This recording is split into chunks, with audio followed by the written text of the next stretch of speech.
pasintabi na po sa mga manonood ng video na to. Medyo mahaba yung topic na yan.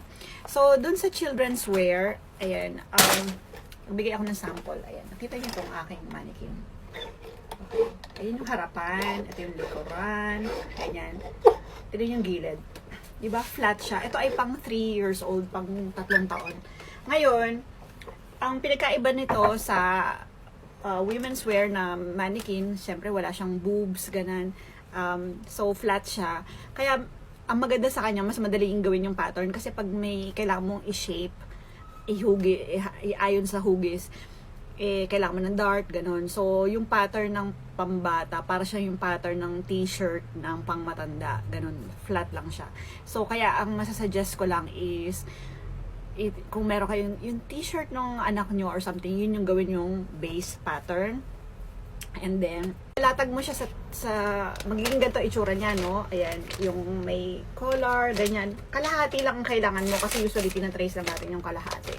Ayan. So, ito yung sa likuran. Yung sa harapan magiging mas medyo low, mas mababa yung neckline. Ayan, ganyan. Guys, sorry, medyo boring, pero promise, magagamit ito. Tapos, pag meron na kayong ganito, I suggest, i-trace nyo rin siya sa karton kasi ito yung magiging base pattern natin. So, bakit kailangan karton? Kasi, ulit-ulitin mo siyang i-trace, ganun. Ngayon, yung mga minsan man nag-aaral sa akin, ayaw nilang gawin to. So, minsan binibigay ko na sa kanya yung block ko na ganyan. So, yun. Anyway, plan kong magturo ng iba-ibang designs, ng yung mga details lang. Siyempre, hindi naman buo. Yung mahabang version ay nasa YouTube channel ko, pero mas madalas magsasalita ako sa TikTok kasi mas madalas gumawa ng TikTok. So, yun. So, anyway, pakita ko lang. Ayan yung aking design for children's wear. Ito ay coat. Yan. So, kasya siya dun sa mannequin ko kanina, pang 3 years old. Meron pa akong mga blouse. Anyway, tingnan nyo na lang sa Instagram ko. Ano ba Instagram ko? Lalagay ko na dyan. Sobi Bish Paris. Yun. Wala akong Instagram. May Facebook page din ako, Sobi Bish Pinas.